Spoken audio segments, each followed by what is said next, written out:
안녕하세요. 글로벌토스 원성웅입니다. 오늘은 GR86 2세대 모델이 이제 국내 시장에 출시가 돼서 출시 현장에 지금 나와 있습니다. 정말 오랜만이더라고요. 저도 지금 글로벌토스 홈페이지를 통해서 이 시승기를 86 모델의 1세대 모델이 국내 출시될 때 이 시승기를 소개해드리기도 했는데 그게 찾아보니까 벌써 10년 전입니다. 그만큼 좀 오랜 시간 동안 좀 숙성을 했다고 봐도 좀 좋을 것 같아요. 2세대 모델이 이제 국내 시장에 출시가 됐고요. 사실 GR86 같은 경우에는 조금 더 글로벌 시장에 일찍 출시가 될 수도 있었습니다. 하지만 그 마지막 테스트 과정에서 도요타의 도요타 아키오 사장이 이대로 차를 낼 수는 없다, 소개할 수는 없다 해갖고 조금 더 다듬어서 출시하자라고 말을 했다고 합니다. 사실 이 차량의 테스트 단계 마지막에서 그렇게 출시를 연기한다는 건 굉장히 자동차 제조사 입장에서 손해가 크거든요. 하지만 그럼에도 불구하고 차량의 출시를 연기하면서까지 이 GR86 2세대 모델의 완성도를 좀 다듬었다는 것, 이런 것들만 봐도 얼마나 이 도요타가 GR86 그리고 가주 레이싱의 차량들, GR 모델들의 좀 혼신의 힘을 다하고 있는지 좀 알 수가 있는 부분이 되는 것 같습니다. 자, 먼저 이 GR86 같은 경우에, 이 GR 같은 경우에는 도요타 가주 레이싱의 약자입니다. 도요타 가주 레이싱은 여러 가지 이제 모터스포츠 쪽에서 활약하고 있는 도요타 레이싱 팀인데요. WRC뿐만 아니라 르망 24시 그리고 원메이크 레이스를 통해서 다양한 이 GR 브랜드의 차량들이 현재 모터스포츠에서 활약을 하고 있습니다. 글로벌 시장 같은 경우에는 지금 보고 계시는 GR86도 있지만 이 86 이전에 이제 국내 시장에서 소개가 되기도 했던 이 GR 스프라 모델도 있죠. GR 브랜드가 이제 국내 시장에 처음으로 들어온 모델이 지금 보고 계시는 이 스프라고요. 그리고 두 번째로 들어온 모델이 지금 GR86이 있고요. 또 해외 시장 같은 경우에는 도요타 야리스를 기반으로 한 GR 야리스라든지 GR 코롤라 모델들도 해외 시장에서 출시가 되고 있습니다. 좀 기회가 된다면 이 다양한 이 GR 브랜드의 차량들이 국내 시장에도 좀 들어왔으면 하는 바람이 있고요. 사실 양산 브랜드 중에 이 도요타만큼 이 모터스포츠의 진심인 브랜드가 있나 싶습니다. 물론 현대차 같은 경우에도 WRC에서 좀 좋은 성적을 거두고 있는 브랜드긴 하지만 도요타만큼 일찌감치 거기다가 도요타 아키오 사장처럼 직접 레이싱 머신을 운전하면서 레이싱에 참가하는 이러한 이력은 정말 좀 보면 볼수록 좀 대단한 브랜드가 아닌가라는 생각이 들고요. 자, 일단은 차량에 엔진이 지금 열려 있으니까 엔진 먼저 좀 한번 설명을 드릴게요. 이번에는 엔진이 좀 바뀌었습니다. 기존에는 2.0L 배기량에 200마력을 조금 넘는 엔진이 탑재가 되고 있었는데 그것이 배기량이 2.4L로 좀 확대가 되고 출력도 높아지면서 기존 1세대 모델이 좀 아쉬웠던 이 출력 부분을 많이 좀 보강한 느낌이 듭니다. 이 엔진의 특징 중에 하나는 수평대항이라는 겁니다. 지금 보시면 엔진의 위치가 상당히 좀 엔진 위쪽이 좀 평평하죠. 보통 이제 엔진 같은 경우에는 많이 볼록하게 나와 있는 부분들이 있는데 뱅크각, 그러니까 엔진과 엔진 피스톤 사이의 각도가 보통 이제 직렬 형태로 되어 있거나 아니면 V자 형태로 되어 있기 마련인데 이 수평대항 엔진은 완전히 180도의 각도를 보이고 있는 엔진입니다. 피스톤이 왼쪽, 그 다음에 오른쪽 이런 식으로 움직이면서 엔진 특성 자체가 엔진을 상당히 좀 작게 만들 수가 있죠. 그래서 그리고 지금 보시는 것처럼 엔진의 높이도 낮고요. 그렇다 보니까 조금 더 차량의 아래쪽 하부에 설치를 해서 무게중심을 낮추는 효과도 있습니다.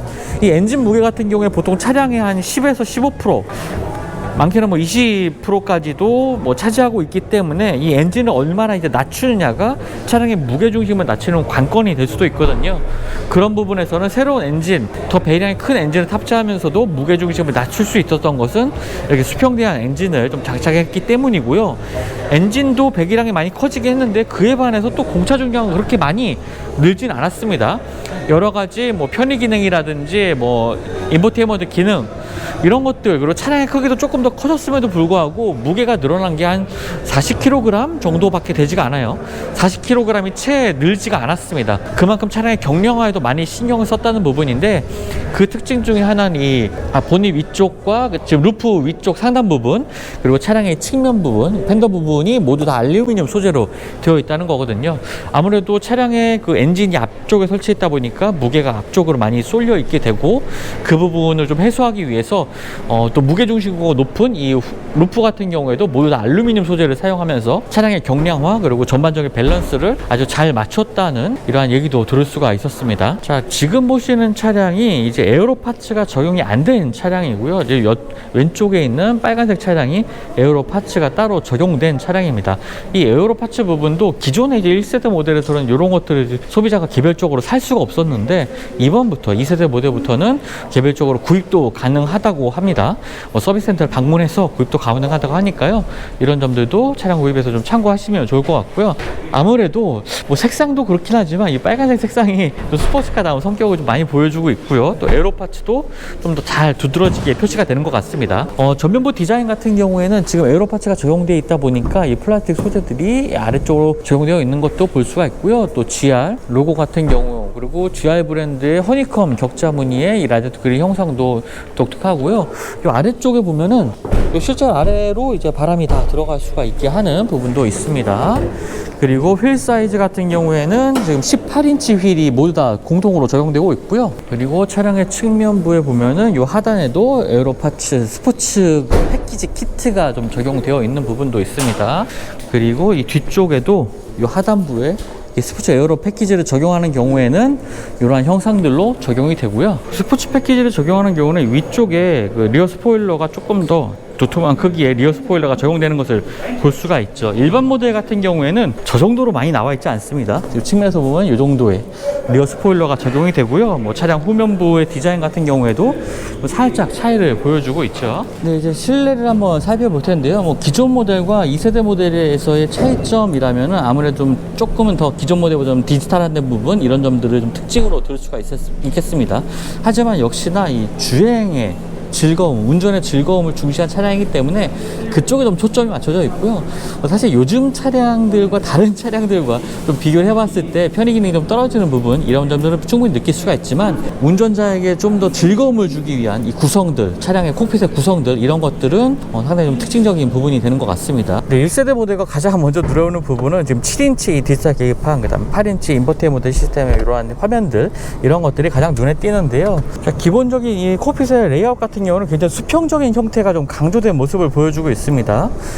기존에 이제 기존 차량 같은 경우에도 상당히 단촐한 분위기의 실내 구성을 보여주긴 했지만 운전자 중심에 굉장히 좀 운전자를 감싸는 듯한 뭐 시트의 구성, 콕핏의 구성을 볼 수가 있겠고요. 센터 콘솔 같은 경우에 상당히 좀 낮은 위치로 이렇게 위치해 있습니다. 이런 것들이 운전하면서 조작하기에 조금 더 편의성을 높이기 위한 위치라고 보시면 되겠고요. 뭐 스티어링 휠 같은 경우도 3스포크의 휠 디자인도 눈길을 끌고 아래쪽에 GR 로고도 덧대어져 있습니다. 그리고 인포테인먼트 시스템 같은 경우는 안드로이드 오토와 애플 카플레이를 유선으로 연결해서 사용할 수가 있는 편의성도 보여주고 있고요.